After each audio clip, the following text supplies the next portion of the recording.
Hello friends, मैं मनोज और स्वागत है आपका M S tech excel channel पर। दोस्तों, आज की इस वीडियो में सीखने वाले हैं व्यू टैब के सभी ऑप्शन के बारे में। तो दोस्तों, सबसे पहले मैं आपको ये बता दूं कि इससे पहले की वीडियो में हमने फाइल से लेकर रिव्यू तक कवर कर लिया है। इसकी मैंने कंप्लीट वीडियो भी बना दी है। यदि आपने वो वीडियो नहीं देखी तो उसको आप देख लीजिएगा। उसके बाद चलते हैं हम आज व्यू टैब के बारे में। तो व्यू टैब का मतलब होता है सभी चीज़ों को हाईलाइट करके देखना, मतलब किस तरीके से आप उसको हाईलाइट करके देखना चाहते हैं। जैसे कि ये अभी मेरे पास ये एक डेटा भी आप देख रहे हैं, और यहाँ पर देखिए ये क्लिक है एक नॉर्मल पेज पर। यदि यहाँ पर ऑलरेडी क्लिक करूँ मैं, या फिर क्लिक यहाँ पर ऑलरेडी आपको इसी तरीके से दिखेगा, तो आपका ये पेज क्या होगा कि ये नॉर्मल ही आपको शो होगा जैसा अभी दिखाई दे रहा है। इन केस यदि आप इसको प्रिंट करते हैं, यदि आप इसको प्रिंट करते हैं, जैसे मैंने दबाया यहाँ पर कंट्रोल पी इस तरीके से, तो यहाँ देखिए जो मेरा प्रिंट प्रीव्यू में दिखा रहा है 1 2 3 4, यानी कि ये यहाँ पर 4 कॉलम को यहाँ पर दिखा रहा है। और यहाँ पर देखिए मेरे पास कितने दोस्तों यहाँ पर है, मेरे पास टोटल 5 कॉलम। वहाँ पर 4 कॉलम दिखा रहा था और यहाँ पर है 5 कॉलम। आप देख सकते हैं यहाँ पर दोबारा ध्यान दीजिएगा, 1 2 3 4 इस तरीके से। तो इस तरीके से देखिए दोस्तों, यहाँ पर ये इस तरीके से कंप्लीटली मेरा यहाँ पर नहीं आ रहा है, तो इसी चीज़ को हम व्यू करके यहाँ पर देख सकते हैं। इसमें कुछ भी एडिटिंग कर सकते हैं, अपने अकॉर्डिंग सेट कर सकते हैं। इसलिए हम व्यू टैब का यहाँ पर यूज़ करते हैं ज़्यादातर। अब देखिए नेक्स्ट पेज है हमारा ये ब्रेक पेज। यदि मैं इस पर क्लिक करूँ, आपको इस तरीके से दिखाऊं, तो यहाँ पर देखिए यहाँ पर ये जो ब्लू ब्लू एरिया आपको दिखाई दे रहा है ये कवर है, यानी कि इस वाले को उसने नहीं लिया है, इतना इसने ब्रेक किया हुआ है।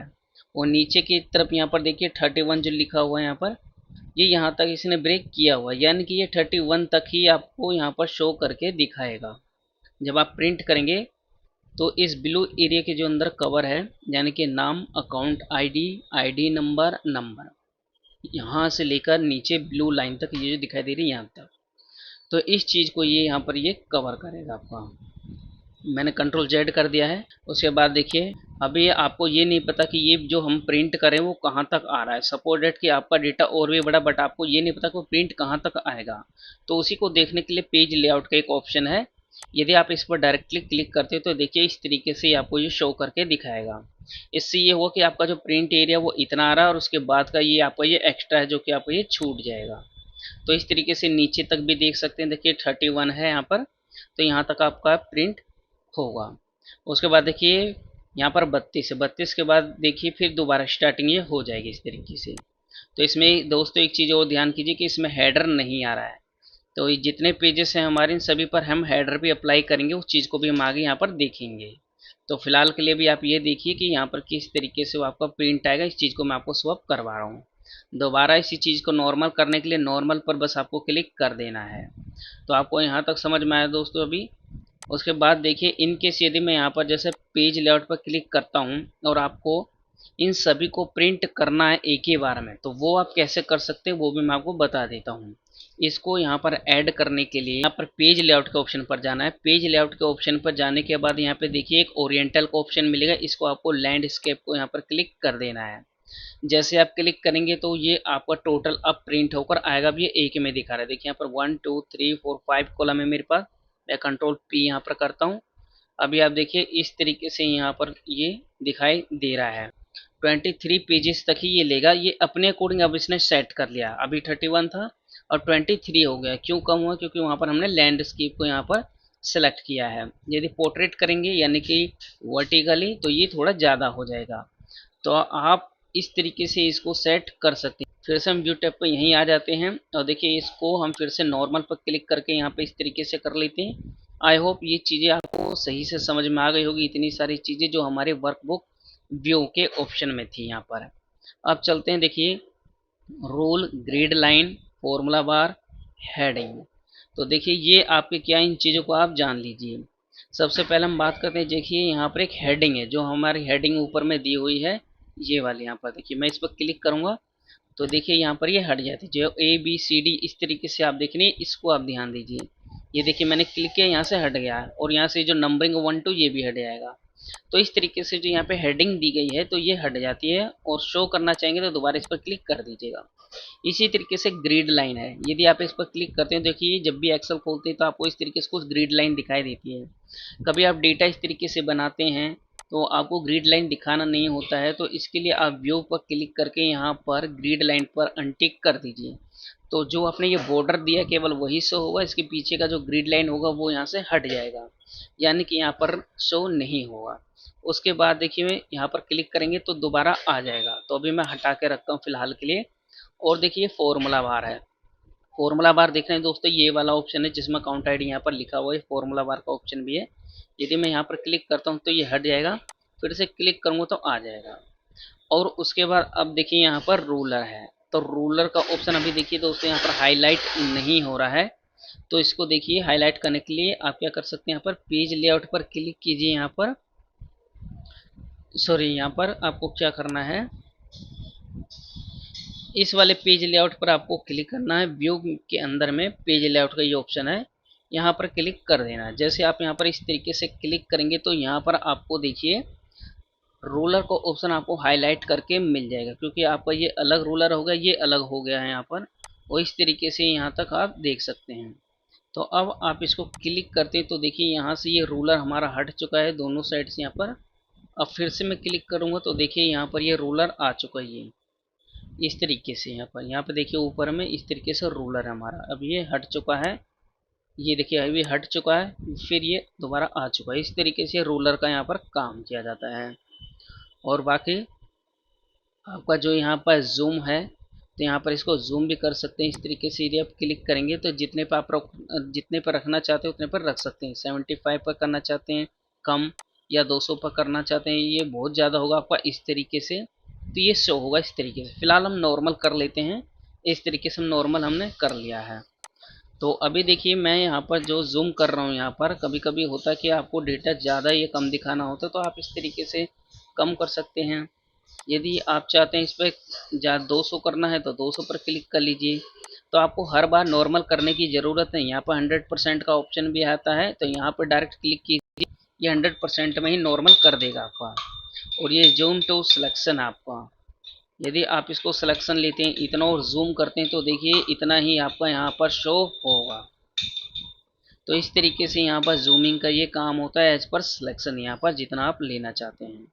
नॉर्मल फिर से कर दीजिए, नॉर्मल पर इनकेस नहीं हो रहा है क्योंकि जूमिंग की हुई है आपने, तो 100% पर क्लिक कर दीजिए। तो यहाँ पर इस तरीके से दोस्तों ये कमांड आपका काम करेगा। तो अब देखिए दोस्तों यहाँ पर अब हमारा है यहाँ पर नेक्स्ट ऑप्शन, ये न्यू विंडो। न्यू विंडो क्या करता है, जैसे कि अभी हमारा ये एक विंडो है यहाँ पर जो हमने ओपन किया, यदि मैं इस पर क्लिक करता हूँ तो एक न्यू विंडो आ जाती है हमारे इसी डेटा के साथ। अभी आप देख सकते हैं यहाँ पर देखिए दो आपको यहाँ पर एक्सेल ये इस तरीके से दिखाई दे रही हैं, ठीक है। यहाँ पर नेम भी देख सकते हैं 29.1 है और यहाँ पर 29.2 है, यानी कि ये दूसरा डेटा है हमारा। तो इस तरीके से न्यू विंडो क्रिएट करके देता है।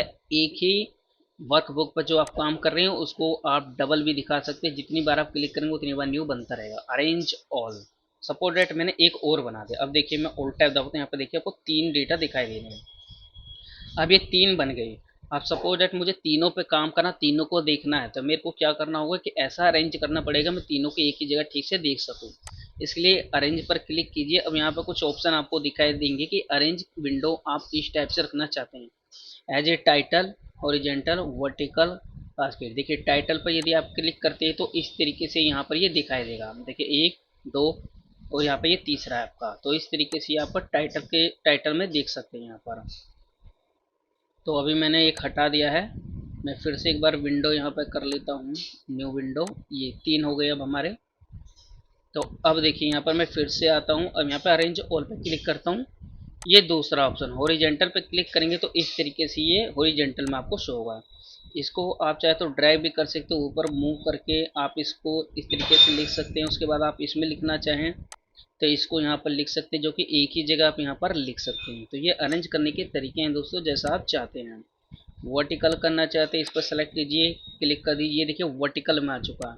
ये डेटा देखकर आप दूसरे में डेटा में चेंजेस या यहाँ पर कोई भी यहाँ पर डेटा को लिख सकते हैं एक ही जगह देखकर। तो इस तरीके से यहाँ पर ये चेंजेस का काम यहाँ पर किया जाता है। तो आई होप आपको ये चीज़ भी यहाँ तक समझ में आ गई होगी। उसके बाद देखिए फ्रीज पैनल, ये थोड़ा इंपॉर्टेंट है दोस्तों, यहाँ पर थोड़ा ध्यान दीजिए। बहुत से लोग क्या है कि काम यहाँ पर जो करते हैं यहाँ पर डेटा में, जैसे मैंने यहाँ पर कोई भी काम किया ठीक है, काम करने के बाद क्या होता है, जब वो नीचे जाते हैं इस तरीके से तो आपको दिखाई देगा कि हेडर इसमें ऊपर की तरफ चला गया, मतलब ये हेडर आपको हाइड हो चुका है। आपका ये हेडर हाइड हो चुका है इस तरीके से, आपको पता नहीं चलता कि नेम यहाँ पर है, यहाँ पर ये क्या है यहाँ पर। तो इस कंडीशन में हम क्या करते हैं, उसको देखने के लिए और एंट्री को भी करने के लिए हम सबसे पहले यहाँ पर ऊपर में आ जाते हैं और यहाँ पर इस तरीके से सिलेक्ट कर लीजिए। सिलेक्ट करने के बाद देखिए यहाँ पर फ्रीज का ऑप्शन है, यहाँ पर क्लिक कीजिए और यहाँ पर देखिए आपको क्या करना है, यहाँ पर फ्रीज पैनल पर क्लिक कर दीजिए इस तरीके से। यहाँ पर देखिए रो और कॉलम है, तो आप यहाँ पर रो को सेलेक्ट कर लीजिए। अब देखिए जैसे मैं यहाँ पर नीचे की तरफ आता हूँ इस तरीके से, अब देखिए ये पे नीचे आ रहा हूँ, बट यहाँ पर ये जो कॉलम है हमारा, सॉरी यहाँ पर जो हमारा हेडर है वो यहीं पे है रुका हुआ। ये देखिए मैं कहीं भी जाऊँगा तो इस तरीके से ये पता रहेगा मेरे को कि हाँ ये मेरा कॉलम यहाँ पे था। तो इस तरीके से तो आप यहाँ पे रो वाइज को यहाँ पर लगा सकते हैं।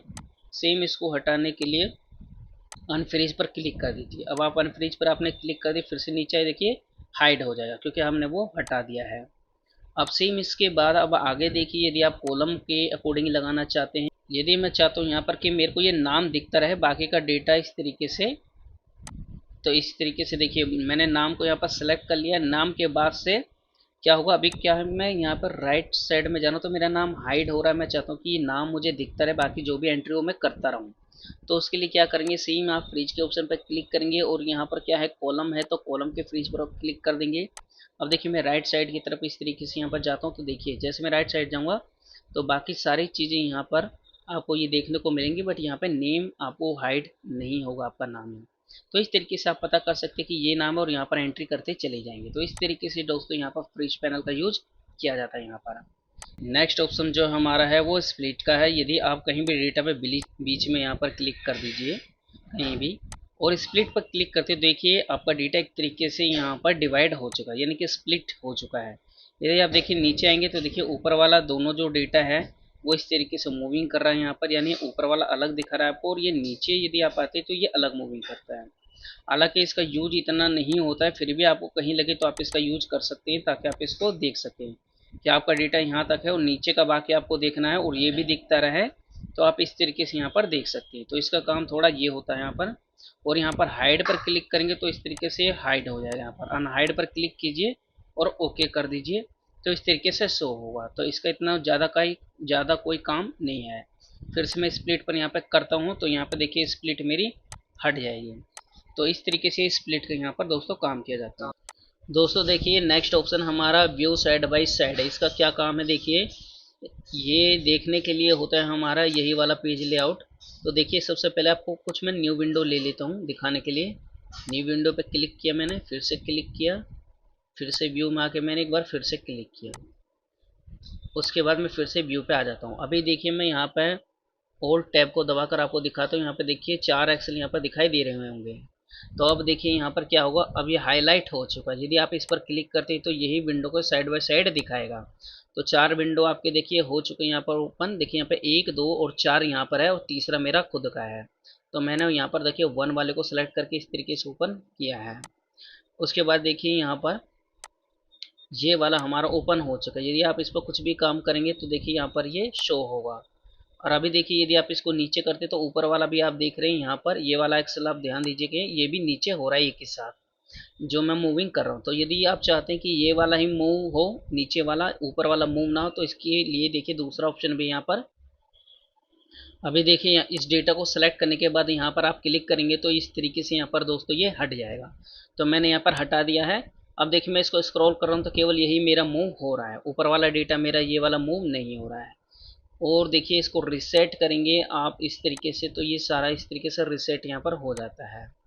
अभी मैं यहाँ पर हटा देता हूँ, इस तरीके से मैंने यहाँ पर हटा दिया। तो अभी देखिए यहाँ पर इस तरीके से आ चुका है हमारा नॉर्मल डेटा जो बिल्कुल जैसा था। तो इस तरीके से वापस आ गए हम यहाँ पर।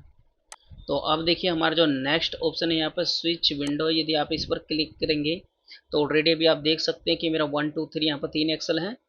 स्विच विंडो को मतलब किस एक्सेल पर जाना चाहते हैं। अभी देखिए मैं 29.3 वाले पे हूँ, तो मैं 1 वाले पे जाना चाहता हूँ। मैं यहाँ पर क्लिक करूँ, ये मैं 1 पर आ गया हूँ। यदि आप देखना चाहते हो देखिए ये 1 पर मैं आ चुका हूँ। यहाँ पर मैंने लिख दिया है 1। यदि फिर से मैं इस पर क्लिक करता हूँ, दूसरे पे जाना चाहूँगा, दूसरे पे आ गया मेरा। ये सेम वही है अभी मेरा, ये तीसरे पर चलते हैं, ये देखिए। तो इस तरीके से मैं तीसरे पर यहाँ पर आ गया हूँ। तो एक ही विंडो पर देखिए, यहाँ पर जो भी आप काम करेंगे इस तरीके से तीनों पर सारा काम हमारा होता भी रहेगा। और यहाँ पे आप चाहे तो एक ही बार में आप चेंज करके भी अब आप इसको देख सकते हैं जो आपने यहाँ पर किया है। तो इसके अकॉर्डिंग यहाँ पर एक ही विंडो को आप हर जगह खोलकर एक ही साथ बहुत सारे एक्सेल पर काम कर सकते हैं। तो आपको एक ही एक्सेल यहाँ पर बार बार बनाने की ज़रूरत नहीं होगी, कॉपी पेस्ट। आप चाहे तो यहीं पे एक्सेल को ले लीजिए एक ही बार और यहाँ पर जो है अप्लाई उसको कर दीजिए इस तरीके से।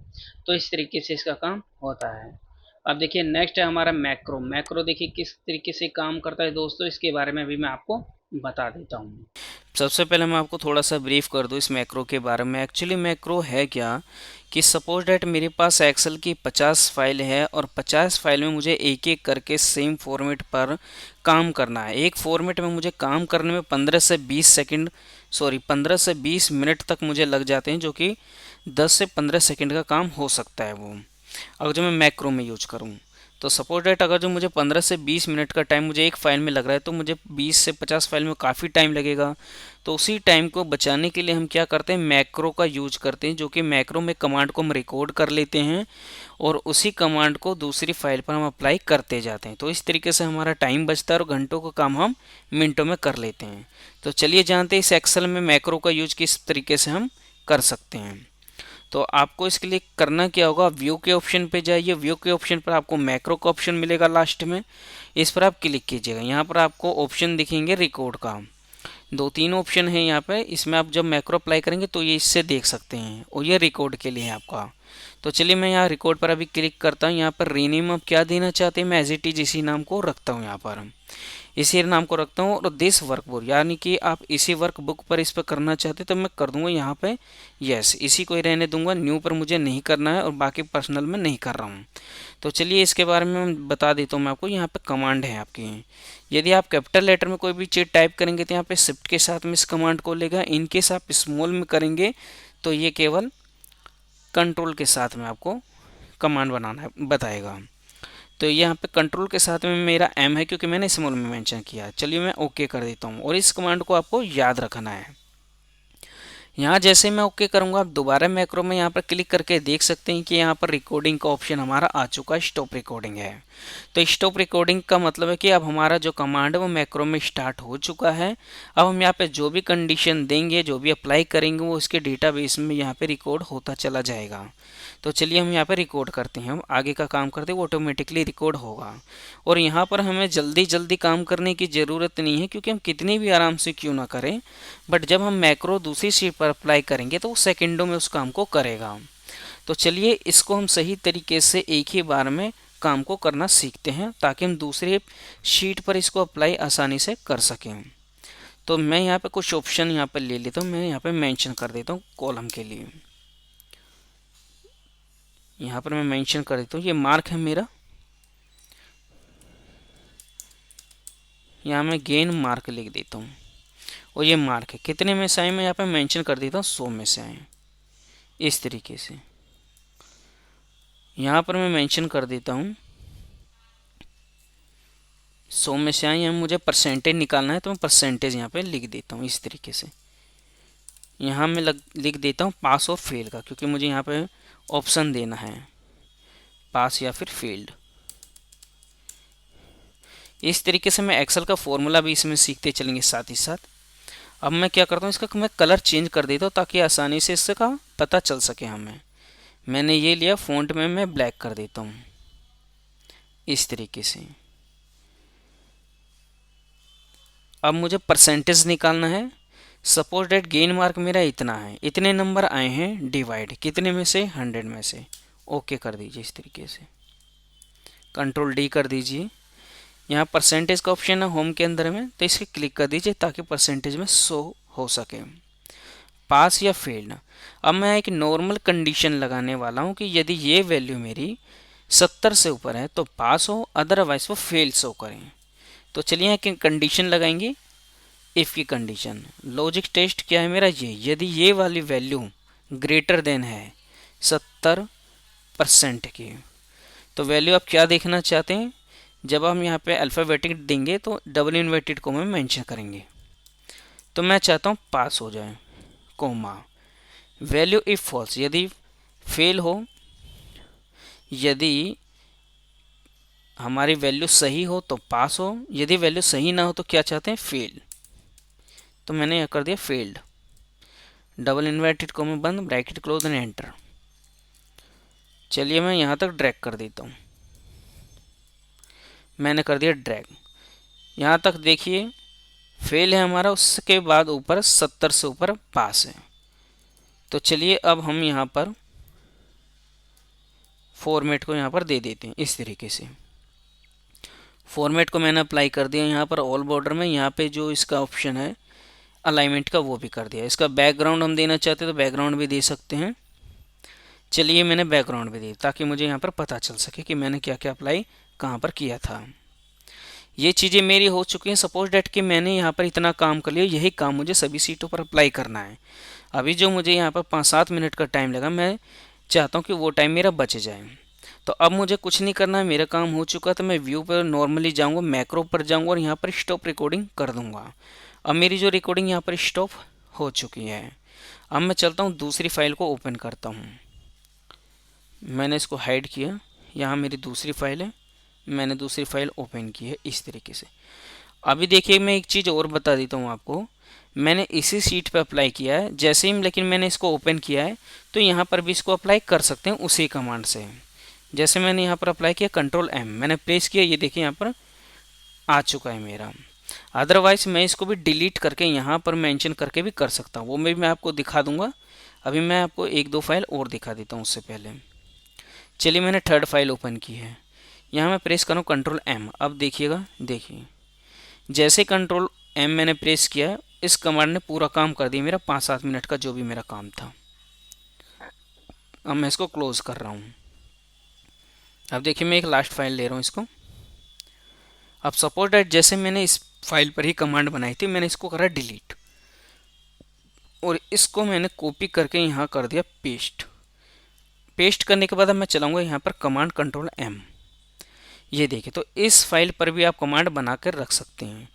बस ये कि जिस पर आपने कमांड बनाई कि उस फाइल को आप डिलीट मत कीजिएगा जब तक आप कमांड चला रहे हैं, या फिर आप सेम इसी फाइल पे काम कीजिए जिस पर कमांड आपने बनाया है। तो इस तरीके से आप मैक्रो का यूज कर सकते हैं। तो दोस्तों अब हम बात कर लेते हैं प्रिंट प्रीव्यू को। जैसे कि मैंने आपको बताया था कि इस प्रिंट के बारे में भी हम सीखेंगे कि हर पेज पर हम हेडर को कैसे ऐड कर सकते हैं। जैसे कि कंट्रोल पी करके मैं आपको दिखाता हूँ। यहाँ पर देखिए हमारा हेडर शो हो रहा है जो कि 1 से 30 तक पेज है हमारा, यहाँ पर 1 से 30 रो है हमारा। उसके बाद देखिए नीचे करता हूँ तो यहाँ पर हेडर नहीं है 31 के बाद से, और नीचे करता हूँ तो 62 के बाद से भी नहीं है। तो इस सभी को अप्लाई कैसे कर सकते हैं चलिए मैं बताता हूँ आपको। यहाँ मैंने स्किप किया, मैं फिर से बैक आ गया। अब यहाँ पर आपको कुछ नहीं करना है दोस्तों, यहाँ पर आपको जाना है पेज लेआउट के ऑप्शन पर। यहाँ आपको प्रिंट टाइल्स का एक ऑप्शन मिलेगा, यहाँ पर सॉरी प्रिंट पेज लेआउट पर दोस्तों यहाँ पर क्लिक करने रहा है।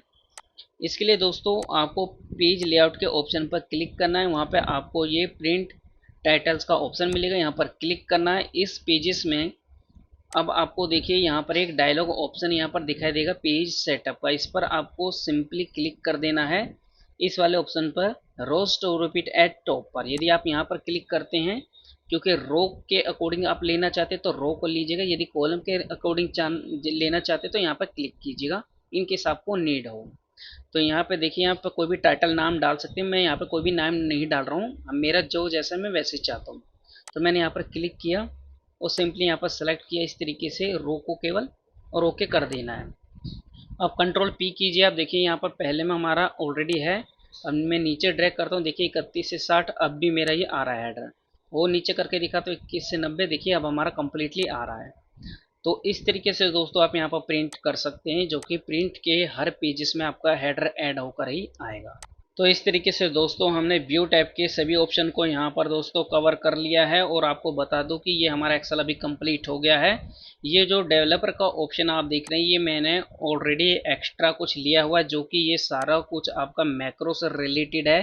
तो इससे रिलेटेड जब हम क्लासेस करेंगे एडवांस क्लासेस में, तो इसको हम इन सभी के बारे में हम देख लेंगे। तो फिलहाल आपका यहाँ तक लास्ट हो जाता है जिसमें हमारा एक्सेल कंप्लीट होता है। तो मैक्रो आपको ऑलरेडी इसमें भी है, तो आप इसको भी इतना ही यूज़ कीजिए ताकि किसी तरह की प्रॉब्लम ना हो इसमें। तो इस तरीके से दोस्तों मैंने यहाँ पर एक्सेल को कंप्लीट करवा दिया है आपके लिए, और इसकी मैं एक कंप्लीट वीडियो भी बना दूंगा कि आपको पार्ट पार्ट वाइज यदि देखने में कोई प्रॉब्लम आ रही है तो एक ही वीडियो में इन सभी पार्ट को मैं कवर कर दूंगा, ताकि आप एक ही वीडियो में इसको देख सकें। जितनी भी वीडियो ये बनी है मेरी सारी मैं मर्ज कर दूंगा और इसको एक ही वीडियो में बना दूंगा। तो इस तरीके से आप एक वीडियो को ही देखकर सारा एक्सेल एक ही बार में सीख सकते हैं, पार्ट वाइज आपको बार बार खोलने की ज़रूरत नहीं होगी। तो वीडियो अच्छी लगे तो लाइक एंड सब्सक्राइब दोस्तों आप ज़रूर कीजिएगा।